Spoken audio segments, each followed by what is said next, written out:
This may not be a very interesting question for the moment, but I promise you, if you just give me, I don't know, maybe 7 weeks, when I start talking about series, this becomes fundamentally important, and I'm going to exploit it. For now, it's just seemingly another example of a value of an improper integral.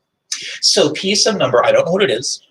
Let's see if this integral converges or diverges, or maybe yet better yet, let's see for what values of P this integral converges or diverges. It's improper, so I'm immediately going to rewrite this as the limit of a proper integral.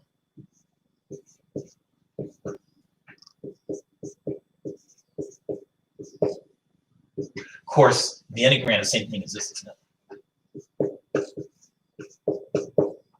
Remember, P is just a constant.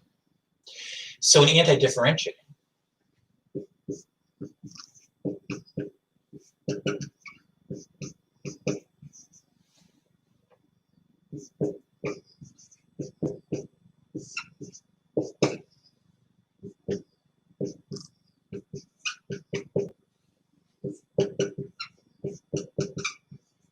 now, in evaluating this antiderivative at upper and lower bounds integration,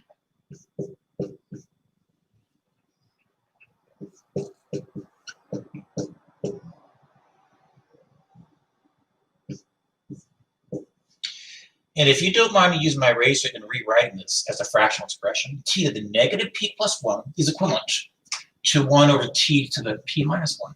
Oh, you probably can't read that. I said t to the p minus 1.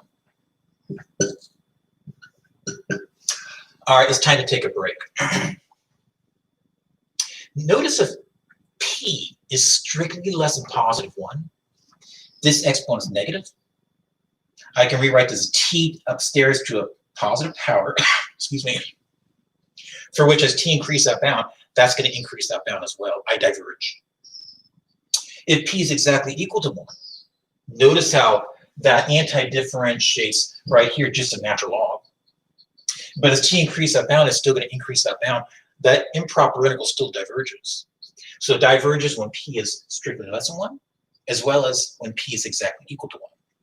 But if p is strictly bigger than 1, this exponent is positive. But everything's downstairs. And so this first term is going to go to 0 if it's the case that p is strictly bigger than 1. Now that that goes to 0, I'm left with negative 1 times its fraction. And negative 1 times its fraction is just 1 over p minus 1.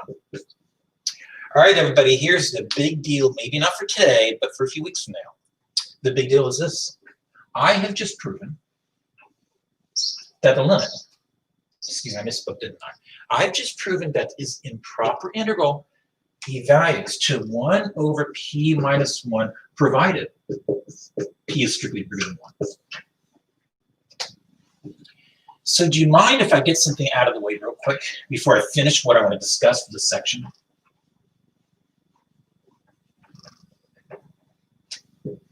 Suppose I want to guide this.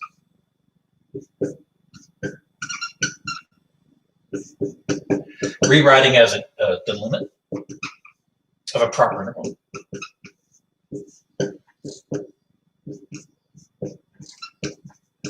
I think I get this.